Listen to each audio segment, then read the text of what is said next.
Hey, welcome back. Time to grab a nice cup of coffee and let's build a keyboard for my friend Monkey. And no, not this monkey, but this monkey. And so I'm gonna go see if I can get some more bullets. Oh, fucking shit, god damn it! Fucking bats, they get me every time. Alright, we're going to jump straight into our unboxing of the Womier G75. This is an acrylic keyboard that's coffee themed. It is a top mounted or gasket mounted keyboard. If we pull back our flap here, you can see the assortment of goodies it comes with. First noting the USB-C cable. This is your standard affair. It's nice. It's pretty long. Next is the assortment bag full of extra gaskets, as well as a brush, a keycap and switch puller, and a Phillips screwdriver and Allen key. Next is a few extra keycaps, in case you want to switch out some of the aesthetic ones. And then lastly, we have screws, if you decide to go top mount versus gasket mount. Now focusing on the keyboard itself, this is an acrylic see-through-ish brown keyboard. Again, it is coffee themed. I honestly love the way this looks. And the reason we're starting with this platform is because Monkey wanted a monkey themed keyboard. So I figured monkeys climb trees, so let's see if we can start with a brown keyboard. Flipping it over, you can see that it is clear all the way around. There are no adjustable feet or anything like that, so stock is what you get. This is a little bit more flexible than I would think. Honestly, it feels really solid in the hands. It feels really good. It doesn't feel hollow or sound hollow, but there is a lot of flex in this board, and there's a lot of flex in the plate as well. So if you're into flex, this could be your thing. So first things first, let's hear how it sounds stock.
All right, now that we heard it, we can take it apart. And honestly, after hearing it, I'm really happy with the sound. I think it's a great platform to build on, and I don't think we're gonna have to do too much to it. Besides, change the theme up and a request for certain switches. So, starting off, let's go ahead and pull our keycaps off. Take a closer look at our keycaps, you can see that they're pudding style keycaps. They're transparent around all edges, and then they have a solid face. I think the font is really bold. They all appear to be aligned correctly, and they feel really great. I really like this aesthetically. I think they look great, and they fit the theme of the board really well. And this could match a lot of people's setups. Also switching to the spacebar, you can see it's got the waterfall edge. It's pudding on the sides and the back, but the front has that waterfall effect. And I really enjoy it. I think this is a nice touch they're doing with keycaps. And onto the switches. These are Womier's coffee switches. They are a linear switch that come in at 40 grams of force. They have 2 millimeters of pre-travel and 3.8 millimeters of total travel. They have a box stem made out of palm, and then they have a PC housing. They are brown on brown, and they also feel pre-lubed. I'm not 100% sure that they come pre-lubed, but they definitely feel like it. They don't feel scratchy or pingy, and honestly, overall, I like them. Now that we have our switches out and our keycaps off, we can take a look at the board all bare bones. Here you can see the PCB has south-facing RGB, as well as 3 and 5-pin hot swap sockets. Flipping over the back, this is where we'll mainly get into the board, taking all these Allen screws out. Some of these are shallow and the back are deep mounted, so make sure you're either using the tool it came with or have a tool that has enough length to get in those deep sockets. We're not going to worry about the screws on the front because they're only for the PCB, so we're just going to flip it back over and focus on the back side. Grab your sonic screwdriver or whatever screwdriver you have nearby and go around and unscrew all the screws. Now with everything unscrewed, we can open up the case. To do this, remember to flip towards the back. You don't want to sever the ribbon cable from the daughter board of the PCB itself. Once you open it up, if you open it from the bottom, you'll be first met with this large silicone case foam. This is a really beautiful touch. It's really heavy, feels really dense, and it's molded extremely well. Next, we're going to go ahead and separate the ribbon cable. To do this, you'll grab each side and you'll pull, separating the cable from the plug itself. Now, you don't want to use the cable to remove this. You don't want to risk damaging it or anything like that. Make sure you just grab each side and wiggle it off the best you can. Once it's free, now everything in the case can come out. We'll first start by pulling the PCB. Here you can see that the EVA case foam is adhesive to the back of the PCB, which is a really nice touch. It is a really soft and thick EVA foam. We really like to see that. As we keep turning it over, here you can see your silicone gaskets. These just simply slide on and off these little posts on the sides. These wiggle a little bit more than I'm used to or that I would like, but still pretty nice. We'll set that aside. Here you can see our daughter board. It's our USB-C and where our Mac and Windows switch is, and then the top of our case. Focusing back to our PCB, you can see that there is a ton of silicone gasket mounts. This is quite a bit, and I really like that. As well as you have what appear to be clones of the Duroc V2 stabilizers. They are clear, and they are pre-lubed, which is nice. Then around the edges here, you can see the mounting points for the top mount, in case you wanted to switch to that or run that as well. Along with those features, you also have a PE sound absorbing foam and a PE switch pad as well, along with the PC plate. These are all really nice touches and are a credit to why it sounds so good. After we take a look at everything, we determined that we're not really going to mod it any further than it already comes stock. We really like the sound profile this has, so we'll go ahead and place everything back in the case, connect your ribbon cable back to your PCB, and we'll get it all buttoned back up. After assembly, it's time to move on to switches. Today we're going with the Gateron Phantom Browns. Gateron Browns were originally requested for the build, but I went with Phantom Browns just because they have a few added qualities. First, they are 3-pin.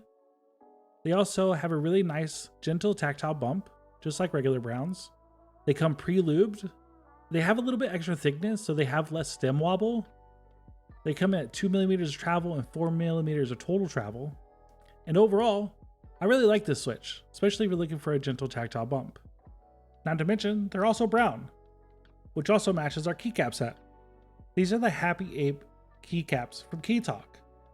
This is a massive set of keycaps, coming in at 171 keycaps. They are PBT and they're KDA. And let me tell you, I think these will fit just about every board known to man. There's enough keycaps here for pretty much any style or type of board you could possibly imagine. I'm really curious if it would fit everything from an Alice to a 40%. You see here, there's 3 trays that come total, with a wide variety of accent and novelty keys, different themes, and colorways. I really like these, and I thought they would fit perfect. With a brown theme like a monkey climbing a tree to pick a banana, I really thought this would really tie in the whole keyboard itself. Taking a closer look, you can see that the color and printing look amazing. They're an extremely thick keycap.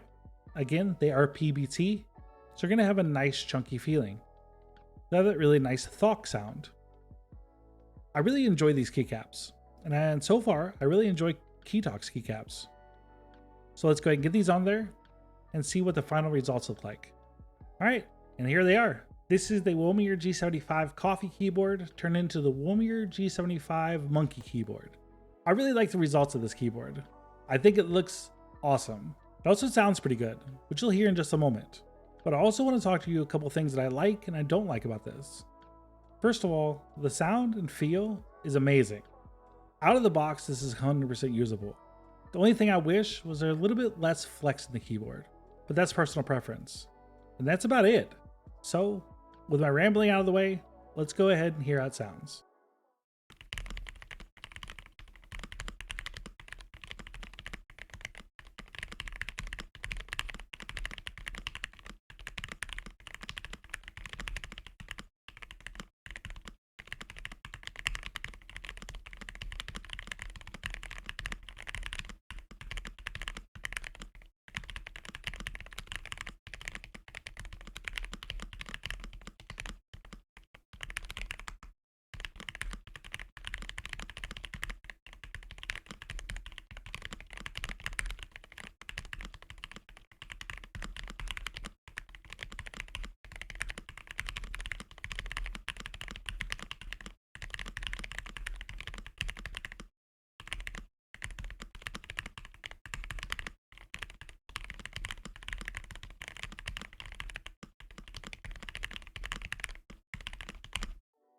If you made it this far, I just want to say thank you for watching. I was a little under the weather when recording this, so thank you for being here. Drop a like and subscribe, it would mean a lot to me. If you want to check out any of the products in the video, they're in the links below. That's it, the end. Thanks for watching and keep keyboarding.